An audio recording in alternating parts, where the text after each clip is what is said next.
Bienvenue dans Vocatio, le podcast chrétien pour unifier sa vie.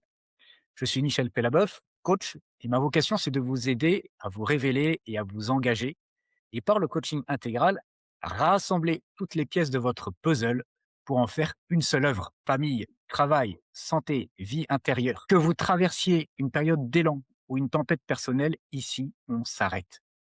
On respire et on cherche comment vivre une foi vivante et incarnée. Parce que c'est en se révélant que l'on peut enfin s'engager vraiment. Donc bienvenue dans Vocatio. Aujourd'hui, j'ai le plaisir d'accueillir Alain-Joseph Seton. Bonjour Alain-Joseph. Bonjour Michel, ravi de te retrouver. Et moi aussi. C'est très important pour moi de pouvoir avoir ce temps d'échange avec toi parce que pour te connaître depuis quelques années maintenant, te suivre, avoir été aussi formé par toi, je trouve que tu as quelque chose à apporter qui est assez unique et spécifique. Et pour le présenter à nos éditeurs, j'aimerais que tu puisses, qui tu es et quel est ton parcours et ce que tu fais aujourd'hui? Vaste question, j'essaie d'aller à l'essentiel. Donc je m'appelle Alain Joseph Seton, je suis de tradition juive d'origine. Par tout un concours de circonstances, où le hasard n'existant pas, j'ai eu la chance d'avoir une vision d'une relation avec, Jésus et que ça a transformé ma vie. Toujours un souvenir, assez émouvant Mais oui, chaque fois que j'y pense. Voilà. Je ne rentre pas dans les détails, j'en parle dans mes bien sûr. livres. Le fait est que j'ai reçu le baptême dans la tradition orthodoxe occidentale en l'an 2000 et je me sens profondément, en résonance avec, la tradition juive et la tradition chrétienne. Ouais, J'ai toujours, été passionné d'études bibliques et j'ai toujours fait des ponts entre ma vie professionnelle et la Bible. Bon, il se trouve que j'ai été coach, consultant, formateur en entreprise, en management notamment. ouais, Beaucoup de sessions de cohésion d'équipe. J'ai apporté cette compétence dans le domaine, de l'accompagnement psychospirituel, où notamment je fais des ponts entre la psychologie humaniste, à laquelle j'étais particulièrement formé, et la sagesse biblique. Et aujourd'hui, je forme notamment des accompagnateurs psychospirituels qui intègrent justement cette dimension psychologique et cette dimension spirituelle d'inspiration biblique. Voilà en quelques mots. super, merci. Effectivement, c'est un vaste sujet, mais j'entends dans tout ce que tu décris, de ce que tu as vécu, d'abord une expérience spirituelle particulièrement forte, fondatrice, bouleversante, et puis un approfondissement dans tous ces domaines, assez, spécifiques que sont, ceux de la foi, de la théologie, de l'exégèse, enfin, en tout cas, de tout ce qui touche à l'univers de la Bible. Un univers de la Bible que tu t'es approprié, que tu as personnalisé et qui est très probablement d'ailleurs même une relation à Dieu, donc avec une dimension de foi. Et puis toute la dimension psychologique. Alors, à travers un métier de coach ou de consultant, on rentre dans la dimension psychologique, dans l'accompagnement des équipes, des leaders, des dirigeants, des managers, des salariés, et cetera. C'est tout le temps présent. Mais tu es allé jusqu'à te former pour être thérapeute. Tu es formé en analyse transactionnelle, en gestalt thérapie, peut-être même que j'en oublie. Mais voilà, tu es allé à chaque fois très loin dans chacune de ces dimensions. Et je trouve que c'est particulièrement pertinent parce que aujourd'hui, l'enjeu de ce podcast Vocatio, c'est de chercher à savoir comment on unifie sa vie. Et tu as commencé par nous dire que tu faisais rentrer en résonance, que tu faisais des ponts. Rien que ces 2 expressions, elles disent déjà que c'est, extrêmement pertinent de t'avoir ici aujourd'hui et de nous aider à comprendre comment on fait le lien entre une tradition juive et la tradition chrétienne. Comment on voit aujourd'hui de tels conflits à travers le monde, qui finalement sont peut-être des conflits à l'intérieur de nous-mêmes, qui sont des difficultés à faire l'unité. Et pareil, entre ces 2 univers qu'on peut parfois, distinguer au point d'opposé, entre la psychologie et la spiritualité. Comment est-ce que tu pourrais nous dire comment toi-même déjà tu as réussi à conjuguer un peu ces différents éléments et nous aider ensuite à le faire pour nous-mêmes? D'accord, vaste question, décidément. Ce serait quoi des étapes pour prendre en compte avec, certaines, sagesse, certains discernements, ces différentes dimensions? OK. Alors, il s'agit pas d'être parfait, il s'agit d'être cohérent Oui. et il y a un point d'appui, conceptuel qui est très simple, très opérationnel, j'ai envie de dire, Mmh. c'est la trilogie corps, âme, esprit. Les pères de l'Église en ont beaucoup parlé, Oui. ça a été repris notamment par saint Paul et ce que nous avons à mettre en cohérence à l'intérieur de nous pour être unifiés, c'est le lien entre notre corps, notre âme et notre esprit. Alors le corps, c'est notre dimension, matérielle, Oui. corporelle. L'âme, c'est le domaine de la psyché, c'est le domaine du psychologique. Ça véhicule notre histoire, ça véhicule nos rôles sociaux, ça véhicule nos blessures, ça véhicule nos ombres et ça véhicule nos relations, donc des choses extrêmement complexes. Et la dimension spirituelle, c'est l'esprit avec un grand E, qui est toute notre relation avec divino-humaine, qui nous est spécifique et notre relation personnelle avec le Christ, par exemple. Et ce qui est important, c'est, d'aligner tout cela. Ouais. Pour prendre un exemple très simple et un peu trivial, classique, c'est on peut pas être, pour un chef d'entreprise, par exemple, on peut pas être chrétien le dimanche et requin le lundi, quoi. Mmh. Il y a une cohérence entre les valeurs chrétiennes dont la personne est porteuse et ses comportements avec sa famille, avec ses collaborateurs, avec ses amis. Donc voilà. Tant que la personne n'est pas unifiée à ce niveau-là, ses valeurs chrétiennes n'ont pas beaucoup de sens. Ouais. Oui, il y a un risque, de schizophrénie, peut-être d'une tentation de pas faire de confusion, mais à trop distinguer, on en vient à opposer et finalement à avoir une forme de dissonance. Oui, il ne s'agit pas d'opposer, effectivement, il s'agit de mettre en cohérence pour s'unifier. C'est ça l'enjeu. Et justement dans ces 2 sphères-là j'aime beaucoup, que tu nous donnes un repère très opérationnel comme tu dis, de ces 3 parts, ces 3 parties, de l'être, corps, âme, esprit mais j'ai l'impression qu'il y a comme 2 piliers, le psychologique et le spirituel. Alors comment Oui. on arrive à faire coïncider les 3 parties et les 2 piliers? Alors c'est peut-être un esprit un peu trop cartésien qui cherche à faire rentrer dans des cases ou, dans des systèmes et comme je pense que ce sont des questions que les auditeurs aussi, ont à l'esprit. Comment on arrive justement à faire en sorte que ça rentre dans nos schémas et comment est-ce qu'on peut les comprendre? Eh bien, il y a quelque chose qui est très aidant dans la vie, c'est les épreuves, paradoxalement. Le fait de traverser les épreuves, de traverser les conflits, de sentir que sa vie n'a plus de sens, Mmh. de vivre un divorce, de vivre, des conflits graves, ce sont des indicateurs extrêmement pertinents qui invitent à faire une démarche, qui invitent à se poser les questions. L'homme est une question. Le Adam est une question. C'est l'hébreu démontre admirablement bien ça. Donc le fait d'être confronté à des difficultés majeures dans sa vie, qui nous invite à nous poser des questions, commence à donner la soif de faire une démarche. Alors je pense à Job là, tout d'un coup. Job, qui était un homme entre guillemets «parfait», Mmh mh. mais le mot parfait en hébreu c'est Tam et Tam c'est l'anagramme de Mout et Mout ça veut dire mort. Il était tellement parfait qu'il était mort, dans le sens où Mmh. il avait plus besoin d'évoluer. Et en fait, à travers toutes les épreuves qu'il va traverser, il va se poser les questions, il va incriminer Dieu et va rentrer dans une relation personnelle avec Dieu. Et en fait, le pitch, au bout de 42 chapitres, Mmh. vous montrait que, en fait, il avait Dieu dans la tête et pas dans le cœur.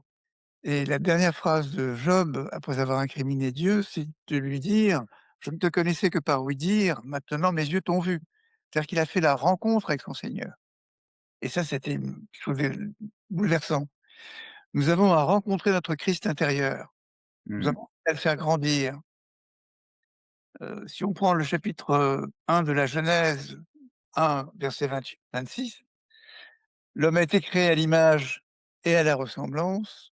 En fait, si on regarde le texte hébreu de près, on s'aperçoit que l'homme a été créé à l'image et capable de ressemblance. Nous sommes capax dei. Notre responsabilité est de tendre vers cette relation, cette ressemblance divine, à la fois par la grâce, parce que sans la grâce on ne peut rien, mais Ouais, également par l'effort. c'est ça. L'effort passe par la remise en cause, la remise en question. Et je vais m'apercevoir que je suis, peut-être un «très religieux» entre guillemets, Mmh. que je vis des vies conflictuelles et que je ne pardonne pas et qu'en fait, si je creuse dans mon histoire, je m'aperçois que j'ai l'origine de cela, c'est des conflits avec mes parents, des conflits avec mon père ou avec ma mère et que je transpose sur des personnes de mon entourage ou des conflits avec mon frère, par exemple, et que je transpose dans mes relations avec mon entourage, ces relations conflictuelles, sans avoir pardonné réellement aux personnes incriminées dans mon histoire.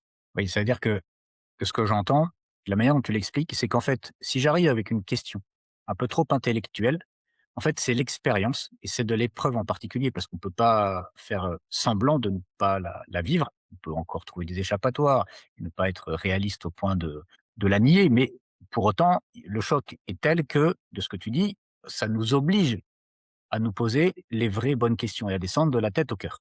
Ce qui est intéressant, c'est que spontanément, quand tu as expliqué ça, tu réponds aussi par des éléments spirituels à la question psychologique.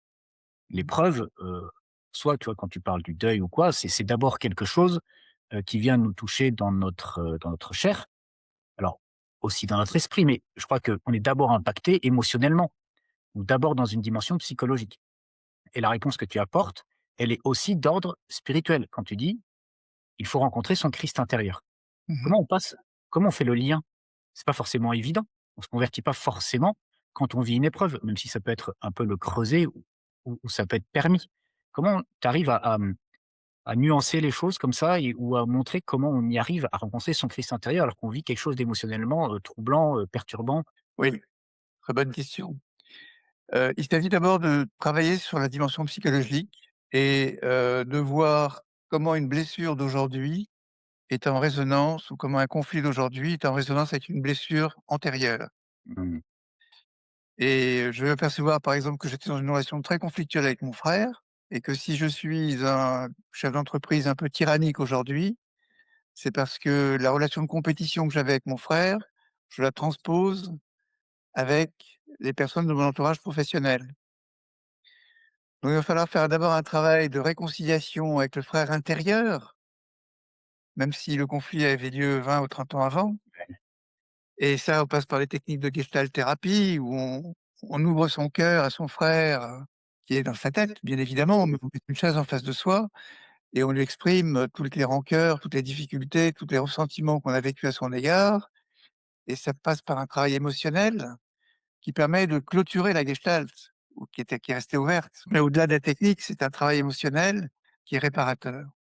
Donc ça veut dire qu'il y a une 1re étape ou première approche qui est d'ordre psychologique et émotionnel, Oui, avant d'entrer dans la dimension proprement spirituelle. absolument, absolument. Est-ce qu'une expérience spirituelle peut amener à prendre conscience d'émotions et donc de blessures à l'origine de ces émotions qui font qu'on passe du spirituel comme ça au psychologique? Oui, ou du psychologique au spirituel. Bah, dans l'exemple que j'ai pris, l'accompagnateur psychospirituel va demander, par exemple, à la personne, dont on vient de parler, quelles sont ses références spirituelles. Mmh. Ou il va lui proposer un certain nombre de versets sur les conflits, où la personne va méditer quand il va tomber sur par exemple, il va être frappé par: «Va te réconcilier avec ton frère, ce que vous lierez sur la terre sera lié dans le ciel, ce que vous déliez sur la terre sera délié dans le ciel». Donc autant faire le boulot maintenant, quoi. Ouais. Voilà, on peut lui demander quelle est son référence spirituelle. Ça peut être par exemple, Jonas ou Moïse ou Jésus. On va l'inviter à dialoguer avec Jésus et on va lui demander à son Christ intérieur, à son Jésus intérieur: «Qu'est-ce qu'il te dirait par rapport à ta relation à ton frère?» Et là, il y a une source de sagesse intérieure à la personne qui est en fait son Jésus intériorisé, son Christ intériorisé, qui va lui donner des paroles qui sont extrêmement guérissantes. Mmh. Inviter à pardonner à son frère, à l'aimer, il va lui parler d'amour, il va lui parler de reconnaissance, il va lui parler de d'harmonie, de justesse, de joie, de paix. La personne va être émue par son propre discours, qui est en fait le discours de son Jésus intériorisé. Est-ce que ce sont des exercices, tels que ceux que tu nous donnes là, par exemple, l'exercice des 2 chaises, cette manière de rentrer en dialogue, ce sont des choses qui peuvent être faites seules, sachant que ça peut susciter des émotions, peut-être difficiles à cadrer, à contrôler? Est-ce que c'est des choses qu'il faut faire en accompagnement? Comment est-ce que tu conseilles d'appréhender ce genre d'exercice? En accompagnement et avec un accompagnateur bien formé, qui lui-même a fait un travail intérieur important. S'il n'a pas fait un travail intérieur majeur, il va projeter sa propre, équation psychologique et spirituelle personnelle et ça le fait pas. on peut pas emmener quelqu'un plus loin que là où on a été soi-même. Donc la première des choses, c'est de faire un travail personnel. Alors justement sur, ces aspects un peu pratiques que tu décrivais, tu parlais de gestalt. Comment est-ce que tu traduis le mot? Parce que tu as dit, ben voilà, quand la gestalt doit être, close ou fermée, je ne sais plus quel terme que tu as utilisé. Mais qu'est-ce que ça veut dire? Comment on comprend cette, posture psychologique? La Gestalt, c'est la psychologie de la forme. C'est-à-dire que pour revenir à l'exemple, dont je parlais de cet homme qui a du ressentiment par rapport à son frère, qu'il a Mmh. dit à 20 ou 30 ans et qu'il reporte ça dans son quotidien, la Gestalt avec son frère n'était pas fermée. C'est-à-dire qu'il n'a pas clôturé, parce qu'il avait des choses à dire à son frère, il n'a pas clôturé des ressentiments, il les a pas exprimés. En termes d'analyse transactionnelle, il avait des timbres, c'est-à-dire justement des ressentiments non évacués. Et le fait de les évacuer à travers un travail émotionnel accompagné d'un APS, d'un accompagnateur psychospirituel, ça lui permet justement de clôturer cette gestalt, de l'apaiser et qui va être complété par un travail spirituel qui va renforcer un petit peu cette posture de guérison. D'accord, donc la gestalt, c'est une forme qu'on vient, finaliser, aboutir. Parce qu'on a Oui, pris conscience de ce qu'elle contenait, de la responsabilité qu'on avait à s'investir dedans pour l'assumer complètement. oui. Notre cerveau a besoin de clôturer ce qui a lieu d'être clôturé. OK. Il y a une anecdote qui raconte que les voisins de Beethoven, pour l'embêter, au milieu de la nuit, tapaient sur leur piano: ta ta ta ta, ta ta ta, ta ta ta et Beethoven se levait et faisait ta. Bon, il clôturait la gestalt du début de la 5e symphonie, quoi. Bah, très bien, l'exemple est parfait. Je pense que tout le monde va bien le retenir. Il faut arriver à clôturer ce qui a besoin d'être clôturé Voilà. et j'entends aussi que, tu dis: «On ne peut pas emmener l'autre, plus loin que là où on a été nous-mêmes».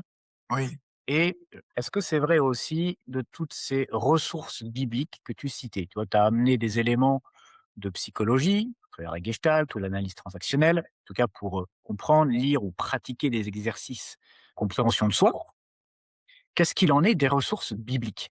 Qu'est-ce qu'on entend par ressources? Alors tu as cité, des de références spirituelles, des versets. Comment est-ce qu'on se saisit de tout ce matériau-là? Comment est-ce qu'on le comprend pour en faire quoi?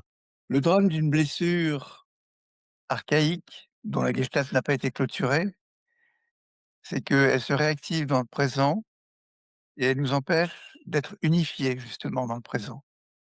Et le malin, il se régale là-dedans. Le malin, c'est le séparateur. Beh oui, il divise. Il nous sépare de nous-mêmes et nous séparer de nous-mêmes, c'est nous empêcher de vivre pleinement l'instant présent parce qu'il y a des pensées parasites qui circulent et donc il y a des ressources spirituelles qui permettent justement de contrecarrer, qui sont des antidotes par rapport à ce mental qui Mmh s'agite mh. et qui nous coupe de nous-mêmes. Alors par exemple dans la tradition orthodoxe, il y a la prière du cœur. Oui, Seigneur Jésus-Christ, fils du Très-Haut, aie pitié de moi pécheur. Répéter ça sans cesse, ça nous unifie. Il y a dans la tradition catholique, on parle d'oraison jaculatoire. C'est un mot un peu bizarre, mais qui signifie qu'il y a des mots ressources qui nous permettent de nous réaligner intérieurement. oui, parce que ça laisse pas la place à autre chose finalement que ce à quoi on est appelé et ce qu'on veut de meilleur pour nous, cette relation avec Dieu. Oui, exactement. Il s'agit d'être unifié. Quand on est unifié, on est unifié corps, âme, esprit. Quand on est désunifié, c'est voilà, ça zigzague, quoi. Ouais, c'est ça et tu vois, j'entends aussi que tu parles beaucoup des pensées et que finalement il y a énormément de choses qui se jouent à ce niveau-là, intellectuel, spirituel. Alors on est certainement à la frontière entre les 2, mental aussi. J'ai eu différents, interviews où on a parlé de préparation mentale, où on a parlé des pères de l'Église dont le un des meilleurs conseils qu'ils peuvent donner, c'est: «Assieds-toi, apaise tes pensées et fais silence». Absolument. Et puis on sait, c'est ce préparateur mental, la marque qui me rappelait que c'est entre 30 et 40 000 pensées par, par jour peut-être? Par jour. Par jour. Donc c'est énormissime. On est noyé en fait si on n'a pas, la présence d'esprit de les prendre en compte pour faire un pas de recul et savoir ce que l'on veut en faire. Comment est-ce qu'on fait la part des choses entre le levier, j'allais dire mental, ou le levier, spirituel, ou plus psychologique? Enfin, là aussi, c'est pas toujours très clair. Savoir discerner les pensées et savoir qu'est-ce que j'y mets en face et si j'ai besoin de telle ou telle ressource. Comment je m'en sors de tout ça? D'abord en respirant un grand coup. La respiration est un excellent antidote par rapport à l'agitation des pensées. Respirer, c'est prier 2 fois, disent certains. La prière justement, les mots ressources, les expressions ressources. «Veillez et priez», nous dit l'Évangile, Ouais, ouais. et donc ça invite à la vigilance, à la clairvoyance, à la conscience. Mettre de la conscience dans ce qui se passe dans l'instant présent. Ne pas être embarqué par les pensées parasites. Et puis, des expressions ressources, je sais pas, par exemple, une toute simple, c'est: «Aie confiance, aime et réjouis-toi». Si vous répétez ça plusieurs fois, la pensée parasite, elle évacue. Si vous imaginez en plus que c'est Marie, Moïse ou Jésus qui vous dit ça parce que c'est votre référence spirituelle, c'est une puissance inouïe et ça permet un réalignement intérieur. Ouais, quand tu parles de puissance, qu'est-ce que tu entends? C'est la force de l'antidote qui nous évite d'être séparés de nous-mêmes, qui nous ramène dans l'axe intérieur. C'est ce qui colmate en fait et qui, solidifie C'est ce qui évacue la pensée parasite et qui nous permet d'être ancrés dans l'instant présent. effectivement par la respiration et par expérience. J'ai compris à force de la pratiquer et puis parce que ça a été un moment pour moi, le moyen que j'ai eu de me reconnecter à moi-même, à mon humanité, à mon corps, à mes sensations, à mes sentiments, ma sensualité même. J'ai compris que le souffle, mon souffle me permettait d'être de nouveau connecté à moi-même, d'être présent à l'instant et d'en faire un lieu d'intériorité. Et là, j'ai su retrouver le chemin de la prière, celle que j'avais apprise autrefois, à laquelle je m'étais exercé pendant des années, mais qui ne me correspondait plus, au moment de la vie où j'étais. Après justement avoir vécu une série d'épreuves qui m'ont forcé, comme tu disais tout à l'heure, à une nouvelle prise de conscience et arrêter de poser des mauvaises questions ou des questions intellectuelles ou trop spirituelles pour en faire des questions, incarnées, charnelles même et me rendre compte qu'en fait, en étant proche de mon souffle, j'étais proche du souffle de Dieu. Et que l'unité, elle se faisait à ce niveau-là. Le souffle en hébreu, c'est ruach et ruach, c'est l'esprit. Donc effectivement, respirer, c'est accueillir l'Esprit Saint. Autant le faire en conscience, Mmh.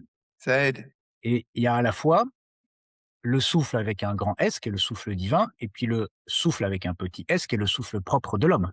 Oui, Et les 2 s'unissent. absolument. Et est-ce que c'est ça, qu'on a à rechercher? Est-ce que c'est ça qui est, suffisant pour vivre? Suffisant, je ne sais pas, mais c'est utile, c'est important. Il y a la lecture biblique, il y a la méditation du jour. La parole est extraordinairement nourrissante. Je pense que lire, ou écouter, l'évangile du jour tous les jours, c'est en soi, la source a besoin d'être alimentée en permanence. Oui. C'est la grâce et l'effort. C'est un travail divino-humain. On peut pas s'en remettre uniquement à la grâce et on peut pas s'en remettre uniquement à l'effort. C'est une combinatoire de la mise en œuvre à la fois divine et humaine. Ce que tu dis, moi, me rejoint particulièrement parce que j'ai toujours cherché et je continue à bien placer le curseur Ouais, entre cet aspect où je suis responsable, je m'engage, je pose mes actes. Et puis l'autre où, ben, je lâche prise, je m'abandonne au sens, spirituel et je prie et je fais confiance à Dieu. J'ai souvent en tête fait tout ce qui t'est, possible comme si tout dépendait de toi et abandonne tout comme si tout dépendait de Dieu. ouais. Je remercie saint Ignace de nous avoir amené ce cette manière de comprendre les choses, mais en fait, c'est même en disant ça, on n'a pas tout résolu, en fait. Comment je m'en sors pour, savoir quand est-ce que, oui, je suis dans l'effort et que l'effort est ajusté et qu'il est indispensable pour que la grâce travaille? Comment je sais que je suis effectivement dans la grâce suffisamment? Parce que c'est le propre de la grâce dans la foi, on n'en ressent pas forcément les effets non plus. Ça peut être au-delà du sensible. Quand Job, fait confiance à Dieu, mais qu'il en ressent pas les effets, je pense qu'il a vécu un peu ça. Et pour moi-même, qu'est-ce qui fait que je suis assuré de pas me tromper, de savoir que de fait, j'ai à agir et de telle manière et qu'en même temps je compte sur la grâce et qu'elle a toute sa place à prendre? Écoute, la religion, c'est être relié et nous sommes reliés en tant que chrétiens, nous sommes notamment reliés au Christ. C'est un dialogue permanent. Moi, je remercie, 30 fois par jour. Mmh. Je demande pardon 10 fois par jour. Je bénis, le mendiant à qui je viens de donner une pièce, je remercie pour le paysage que je suis en train de contempler. Tu vois? C'est un dialogue permanent.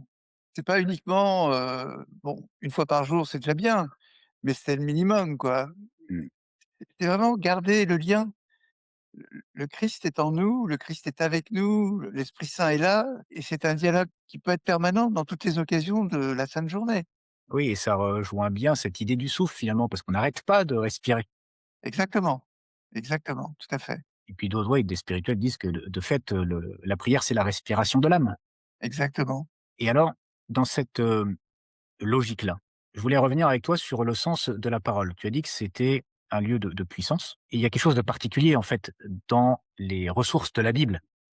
Parce qu'on peut considérer la Bible comme, le livre et cette bibliothèque bien consignée, témoin d'un certain nombre de récits, à travers les siècles.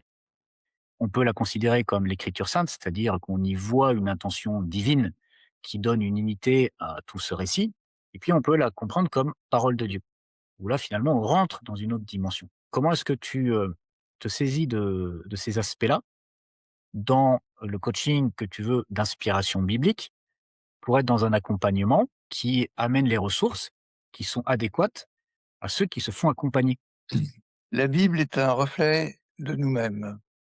Les personnages bibliques sont des aspects de nous-mêmes. Il y a Martin Buber qui est un grand théologien juif qui disait, «Tu aimeras ton prochain qui est toi-même». Mmh. Jonas, Job, David sont des projections de nous-mêmes. Donc c'est à nous de voir comment est-ce qu'on se reconnaît dans un texte biblique. Moi, il y a un texte biblique que j'aime particulièrement, c'est, le retour de l'enfant prodigue. Parce que je suis cet enfant prodigue. Je peux être également le fils aîné. J'ai peut-être des aspects en moi qui ressemblent au père miséricordieux. Mmh. Donc ce qui me paraît important, c'est pas de prendre la Bible en vrac, c'est de voir dans quoi on se reconnaît. Quelles sont les parties de nous-mêmes dont il parle? Donc c'est à la fois une approche, symbolique, Oui, parce qu'on va pas chercher forcément, le sens, archéologique ou même, littéral finalement, mais bien symbolique oui, symbolique dans le sens qui nous unit au texte, au personnage, à ces versets. Si et on a une insomnie, on peut prendre un verset biblique qui nous traverse, qui nous parle. «Seigneur, tu es la lumière du monde, qui te suit ne marchera pas dans les ténèbres, mais aura la lumière de la vie». Peut-être que ce verset me parle plus particulièrement et le fait de me le répéter fait que le pensée parasite qui peut me toucher pendant la nuit, en fait, va s'estomper. Je peux parler à Marie, je peux me blottir dans les bras de Marie, comme Jésus est blotti dans certaines icônes dans les bras de Marie, m'identifier à cela et ça apporte une paix absolument extraordinaire. Il ne s'agit pas de mettre le texte ou les images à l'extérieur, il s'agit de se les approprier. Vous êtes la lumière du monde, vous êtes le sel de la terre. C'est Jésus qui nous dit ça aussi. Qu'est-ce que ça veut dire pour moi et comment est-ce que je l'intériorise? Il s'agit de passer de la tête au cœur, de la tête au corps. Tout ça, c'est oui, des vibrations qu'il faut laisser résonner à l'intérieur de nous. du oui-dire au à la vue. Exactement, au vécu. Oui, ben ça c'est, effectivement, je comprends ce que tu disais. À la fois, c'est une vaste question et puis c'est le chemin de toute une vie. Oui. Mais on sent aussi à travers ce que tu, nous apportes là, l'expérience, la vie avec ses épreuves, toute Mmh la mh. maturation ou même peut-être la mutation pour reprendre le mot que tu utilisais à propos de Job. Mmh. Toi-même, tu as muté et à ceux qui, entendant ce que tu dis, veulent engager quelque chose de nouveau ou renouveler un chemin pour plus de vie, pour cette transformation intime, qu'est-ce que tu conseilles? Comment s'y prendre? Bah, d'abord avoir conscience qu'il y a un besoin, qu'il y a un désir, qu'il y a une volonté d'évoluer, de muter, de transformer, de là encore, c'est une crise de confiance, une crise de sens, même est-ce que ma vie a un sens? Est-ce que je fonctionne même si je réussis socialement, même si je réussis professionnellement, est-ce que je suis comblé? Je peux Mmh. être comblé au niveau du corps, au niveau de l'âme, mais avoir un manque terrible au niveau de l'esprit, au niveau du sens de ma vie. Je peux m'apercevoir que ma vie est vide. parce qu'en fait, en cherchant bien, elle n'a pas de sens et elle n'a pas notamment un sens spirituel. Donc là encore, comme disait une émission il y a quelques années: «Vive la crise!» Et je crois que, alors je sais plus si c'est en grec ou peut-être en hébreu, peut-être les 2, mais que le sens du mot crise, c'est à la fois, l'épreuve, mais aussi l'opportunité. Absolument. Et donc on peut choisir de le vivre d'une certaine manière et alors ça prend un sens différent.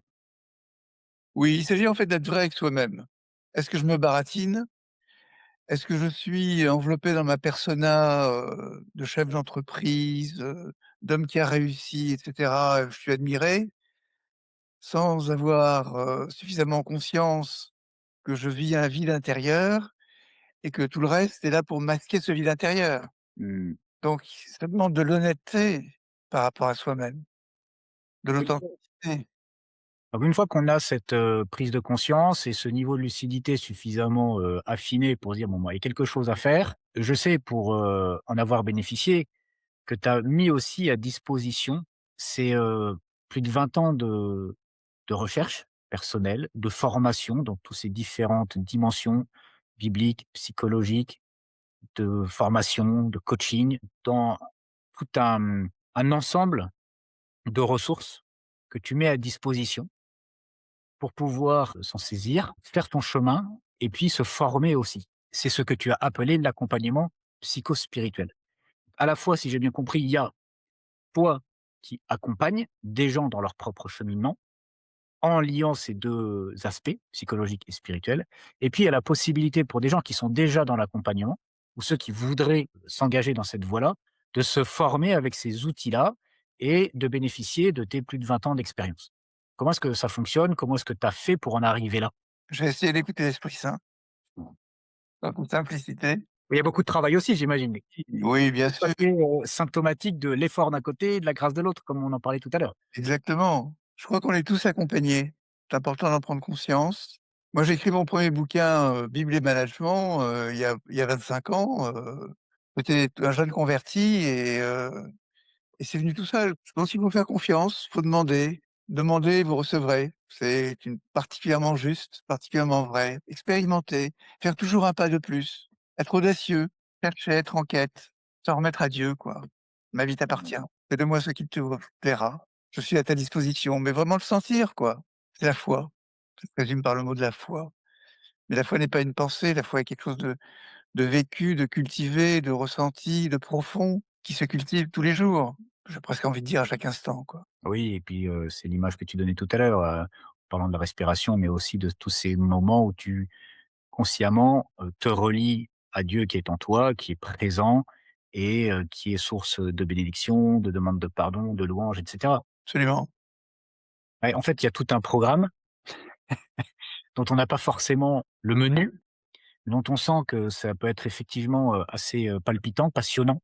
Et passionnant peut-être à tous les sens du mot, à la fois, l'épreuve, mais aussi l'amour. Comme tu le disais tout à l'heure, et je retiens ça parce que c'est assez choquant d'une certaine manière, que c'est dans l'épreuve que l'on se découvre et Mmh. qu'on peut faire des expériences spirituelles particulièrement fortes et Mmh. qui nous permettent de nous ramener au présent et puis à la réalité de ce que l'on vit, tellement le choc est, bouleversant, qui nous oblige à sortir de notre manière un peu intellectuelle ou à côté de vivre notre vie. Comment est-ce qu'on fait pour, être accompagné par toi, par exemple? Qu'est-ce qu'on peut donner à nos auditeurs comme, ressources qui puissent leur être, assez, immédiatement utiles? En plus de tous les exercices que tu nous as partagés, toutes les pratiques ou les ressources que tu nous as déjà données. Se mettre en mouvement, se mettre en marque, il y a un site qui s'appelle le Coaching Biblique. Il y a des personnes comme toi qui ont été formées et qui sont extrêmement compétentes. Heu Merci. heu, voilà, il suffit de prendre contact, de poser des questions et on répondra, quoi. Ouais, très bien. Il y a des Bon, livres d'accompagnement psychospirituel également qui existent et il y a la possibilité de se former en e-learning également. Il y a la possibilité de participer à des sessions, de d'accompagnement psychospirituel, donc qui permettent à la fois de faire un travail personnel intérieur et également de rendre éventuellement sa pratique plus professionnelle. ouais, c'est ça. Donc moi, je mettrai le lien, sous la vidéo, de ton site où on Mmh. a te les informations.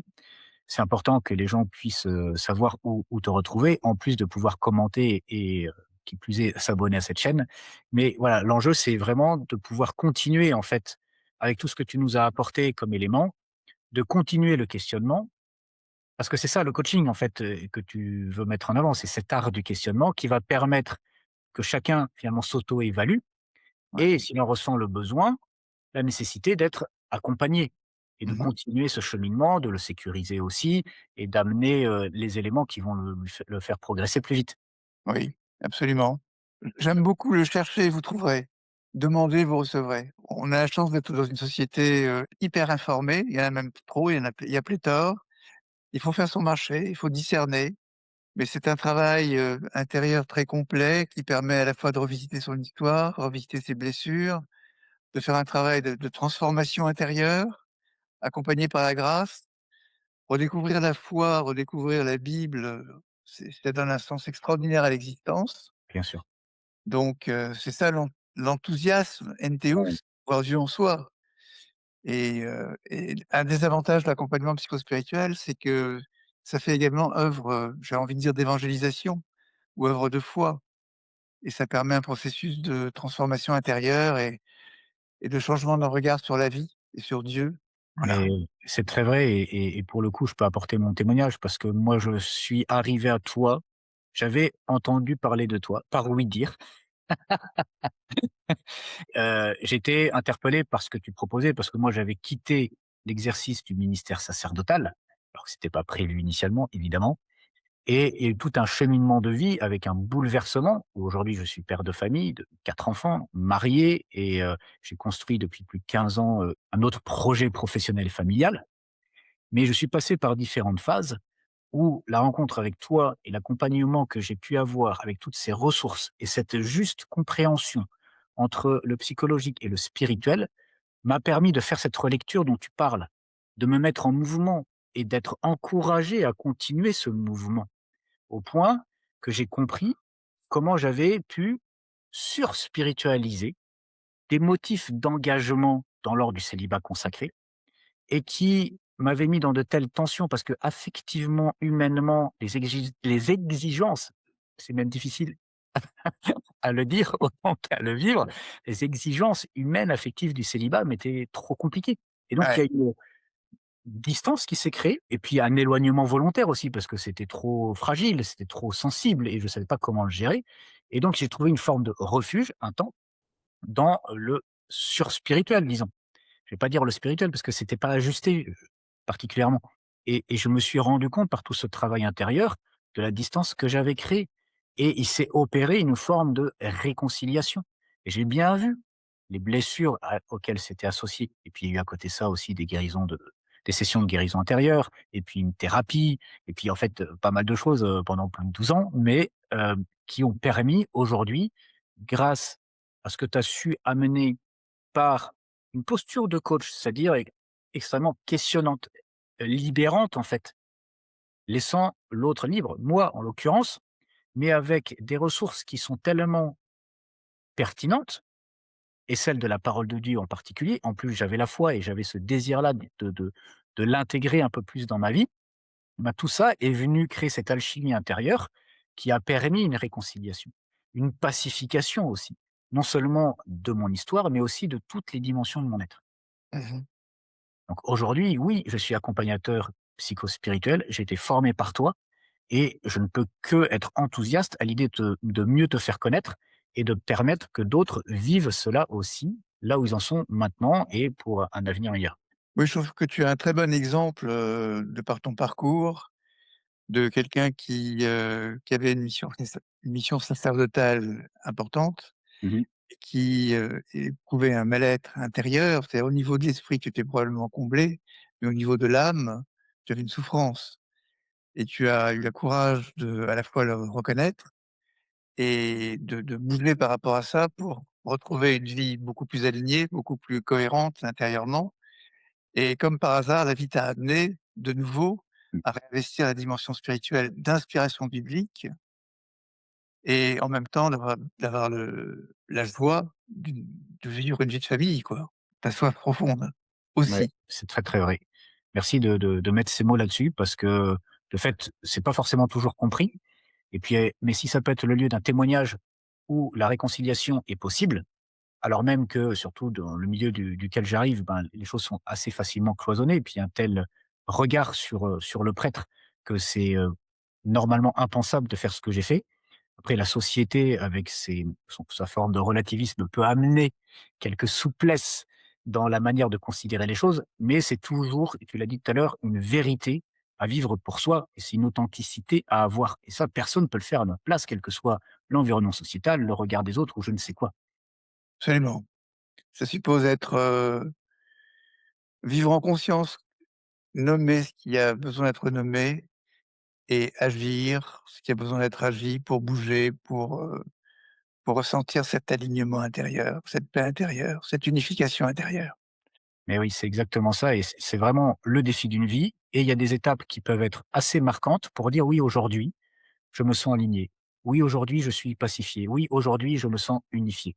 Et on Ouais, sait très bien, parce qu'il y a ce niveau de conscience et de lucidité que c'est pas fini, qu'il y a encore des failles et des brèches et puis voilà, un caractère, un tempérament à continuer de travailler, de forger, une vertu à pratiquer pour affiner les choses et cetera. ouais. Mais il y a des avant et des après et qu'on peut dire souvent après coup, mais ces épreuves-là, qui ont été, réelles et qui auraient pu me laisser sur le bas-côté, ont permis de vivre quelque chose de particulièrement humain au sens de spirituel. Et c'est toi aussi qui m'as appris cette vérité que nous sommes des êtres spirituels qui vivons une aventure humaine. Absolument. Et je trouve que ça vient bien aujourd'hui dans le contexte, très séculier de notre monde, rappeler cette vérité que nous sommes faits pour une alliance divino-humaine, c'est aussi une expression qui t'est chère et qu'on a notre responsabilité pour la vivre. Je sais aussi, pour l'avoir, testé, que c'est pas toujours facile pour, les gens que je côtoie ou ceux à qui je m'adresse, de comprendre ce qu'est le coaching et le coaching biblique et comment on peut avoir l'audace de lier les 2. Parce qu'il y a bien souvent un regard un peu critique sur ce que peut être le coaching, même si les choses évolue un petit peu dans les mentalités, dans le milieu catholique notamment. C'est très lié à une mauvaise conception du dev perso, comme on dit rapidement, du développement personnel qui pourrait laisser de côté la croissance spirituelle. Et Mmh. voilà qu'il y a ce terme de biblique qui arrive, mais c'est difficile de conjuguer les 2. Quelle définition tu en donnerais pour qu'un chrétien, un catholique en particulier, parce que c'est quand même eux que je connais, bien mieux, comprennent ce qu'est la force, l'alignement de ces 2 termes et de ce que tu proposes finalement? Entre la dimension spirituelle, la dimension biblique et la dimension psychologique, il s'agit d'être, sans confusion ni séparation. C'est 2 domaines différents, mais hyper complémentaires et c'est ce qui se joue dans l'accompagnement psychospirituel. C'est qu'on invite la personne à aller rechercher dans son histoire, quelles sont les blessures archaïques qui se réactivent dans le présent, les soigner, je dis pas les guérir, mais les soigner en tout cas et renforcer ça par la foi avec cette ouverture à la Bible, à la vie spirituelle, qu'elle peut de plus en plus s'approprier, intérioriser et finalement, à travers cette double expérience psychologique et spirituelle, se réunifier de manière intérieure et réunifier, sa vie dans l'horizontalité avec sa vie verticale, c'est-à-dire avec sa vie spirituelle. En fait, l'enjeu, il est décisif parce que sinon on est des êtres écartelés, voire schizophrènes, en tout cas séparés, divisés, ça fait l'œuvre du diable, OK? Ouais, On a un Christ intérieur à laisser vivre et c'est, lui qui doit vivre en nous. C'est quoi l'expression de saint Paul là, en Galates? C'est plus moi qui vis, c'est le Christ qui vit en moi, voilà. exactement. Et cet, enjeu de vie, cet idéal de sainteté doit être très incarné pour pas qu'il soit justement, déconnecté, décorrélé de mon humanité. Et aujourd'hui, il y a quand même on le disait par rapport au coaching et au biblique et comment est-ce qu'on lie les 2. Tu l'as très bien expliqué, mais à un autre niveau, il y a aussi une forme de non seulement de frilosité, voire de crainte ou de suspicion, dès qu'on veut lier ces 2 aspects, psychologiques et spirituels. Parce qu'on sait qu'il y a eu des abus, qu'il y a eu des dérives et qu'il y a eu, des choses ratées. Pas au sens simplement d'avoir, raté sa cible, mais qui ont abîmé des vies. Comment est-ce qu'on arrive avec, toute la prudence nécessaire à faire qu'on peut, avec honnêteté, en vérité, unir les 2 parce qu'en soi, elles sont inséparables et comment est-ce que, notamment dans notre monde séculier, on amène cette vérité-là sans faire craindre que ce soit pas ajusté? Je sais pas si je suis très clair dans ma question. Si tu reformules, comment tu le dirais? Je pense que tu fais référence au fait, que l'accompagnateur psychospirituel exerce un pouvoir. Le prêtre exerce un pouvoir, le Tout à fait. thérapeute exerce un pouvoir, le thérapeute qui a une fonction spirituelle exerce un pouvoir encore plus grand Mmh. et d'où l'importance de la conscience de ce pouvoir, de la conscience de la gestion du transfert que fait la personne par rapport à la personne qui l'accompagne et de gérer ce pouvoir et gérer ce contre-transfert. Je pense que très souvent l'Église se méfie de la psychologie parce qu'ils disent: «Mais vous êtes des aides de pouvoir». Mais aussi vous êtes des aides de pouvoir, les prêtres. Et d'où l'importance de faire un travail de conscience pour séparer ce qui est la dimension d'accompagnement, la dimension, je dirais, professionnelle, de la dimension affective qui relie avec la personne qu'on en accompagne. Ouais. Un travail de discernement et un travail de séparation, justement. Savoir gérer le transfert et le contre-transfert. Ça fait partie du talent de l'accompagnateur. Ouais, c'est ça. Et est-ce qu'on peut dire alors, parce que j'ai cette phrase de Jacques Maritain qui me vient, ce philosophe qui disait: «En fait, il faut arriver à distinguer pour mieux unir». On a parlé beaucoup d'unification, de rassemblement et que c'était l'œuvre du malin que de séparer, mais là, on est bien d'accord, on n'est plus sur le même registre. On sépare pour mieux unir, mais on distingue bien les périmètres d'action de chaque domaine de compétences, pour éviter qu'il y ait de confusion, de mélange, comme tu le disais, et finalement de pouvoir qui soit abusif. Oui, tout à fait. Donc, comme on le disait tout à l'heure, c'est associer les 2 sans fusion ni séparation et en même temps, reconnaître qu'il y a une synergie possible entre les 2 approches et que cette synergie fait que 1 + 1 = 3, Très bien, ce qui symboliquement est intéressant. absolument, on comprend. Mais très bien, c'est très éclairant, c'est très rassurant aussi et je pense que quand on commence un accompagnement, que ce soit, pour soi-même ou pour les autres, il y a besoin de ces réassurances et de proposer un cadre qui soit extrêmement clair et qui soit puissant au sens, de l'analyse transactionnelle. Puissance qui à ce moment-là, à la fois autant de permissions qui sont données que de sécurité qui protègent et Mmh. qui permettent la relation et qui permettent l'ouverture du cœur et qui permettent d'aller jusqu'à toucher ces blessures de l'âme dont tu parlais Mmh. Tout à fait. et donc d'amener des éléments, des baumes, des ressources qui amènent quelque chose du soin, de la guérison, de la consolation, Mmh. de la fortification, la pacification. Tout à fait. L'être, dissocié ou enfin l'être, qui n'est pas en harmonie avec soi-même, vit le fait de ne pas avoir de permission. De ne pas avoir de permission d'être soi, de ne pas avoir la permission d'être heureux, de ne pas avoir la permission de s'ouvrir, d'être dans la joie et cetera, de ne pas vivre la vie en abondance. Et l'avantage d'un accompagnateur, notamment psychospirituel ou d'un thérapeute, c'est de donner les permissions de vivre et à l'instar de Jésus qui nous invite à vivre la vie en abondance. Et l'accompagnateur psychospirituel dit de ce nom contribue à ce que la personne avec qui travaille avec lui ou avec elle permette de puisse vivre davantage la vie en abondance. Ça se passe de mots. Il y a qu'à accueillir effectivement, cette intention particulièrement, alignée, louable d'aller comme ça aider les uns et les autres à acquérir leur pleine stature dans le Christ Absolument, et il y a absolument. une vraie ambition, une ambition de grandeur d'âme en fait, de magnanimité Mmh, et de l'âme bien comprise comme, le lieu où tout s'unit finalement, où la fine pointe de l'âme, c'est l'esprit en communion avec, l'esprit avec cette majuscule, d'où les 2 souffles en fait se réunissent, qui absolument, reprennent ces 2 dynamiques à la fois spirituelles comme de l'extérieur, alors que ça vient de l'intérieur en fait, du plus profond, mais et puis de l'extérieur avec tout ce qui nous a fait façonner, conditionner et qui est de l'extérieur du monde, à travers notre chair jusqu'au plus intime de nous-mêmes et que tout ça, ça fasse plus qu'un. absolument. Merci Michel. Merci beaucoup Alain Joseph. Est-ce que tu aurais un dernier mot, dernier conseil pour, ceux qui nous écoutent? Accueillez la vie en abondance. Merci beaucoup Alain Joseph. On Merci peut à te toi. retrouver dans le lien sous la vidéo.